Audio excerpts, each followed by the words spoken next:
నందమూరి నటసింహం బాలకృష్ణ నటించిన వీరసింహారెడ్డి జనవరి 12న, మెగాస్టార్ చిరంజీవి నటించిన వాల్తేరు వీరయ్య జనవరి 13న సంక్రాంతి కానుకగా రిలీజ్ కానున్న విషయం తెలిసిందే.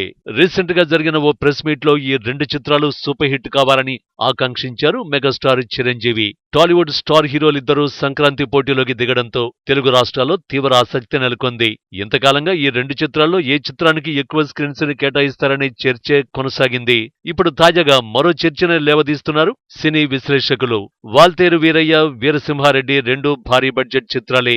రిలీజ్ అయిన తొలి 10 రోజుల్లో అదనపు షోలకు, అదనపు టికెట్ రేట్లకు తెలుగు రాష్ట్రాల ప్రభుత్వాలు అనుమతి ఇస్తాయా అనే చర్చ మొదలైంది. ఈ అంశంపై తెలంగాణ రాష్ట్రంలో ఏ వివాదమూ లేదు. అనుమతి లభించే అవకాశం ఉంది. ఇక ఆంధ్రప్రదేశ్ రాష్ట్రంలో అనుమతించే అవకాశంపై సందేహం నెలకొంది. ఈ రెండు చిత్రాల్ని నిర్మించిన సంస్థ ఒకటే కావడం గమనార్హం. ఈ చిత్రాలను నిర్మించిన మైత్రి మూవీ మేకర్స్ అధినేతలు అదనపు షోలు, అదనపు టికెట్ రేట్ల అనుమతి కోసం తెలుగు రాష్ట్రాల పాలకులను అభ్యర్థించనున్నారని తెలుస్తోంది. ఫలితం ఎలా ఉన్నా ప్రయత్నం చేయుటం మిన్నా అనే చందంగా తమ ప్రయత్నాలను కొనసాగిస్తున్నారట నిర్మాతలు. ఏపీ ప్రభుత్వం ఊ అంటుందో, ఊ అంటుందో చూడాలి మరి.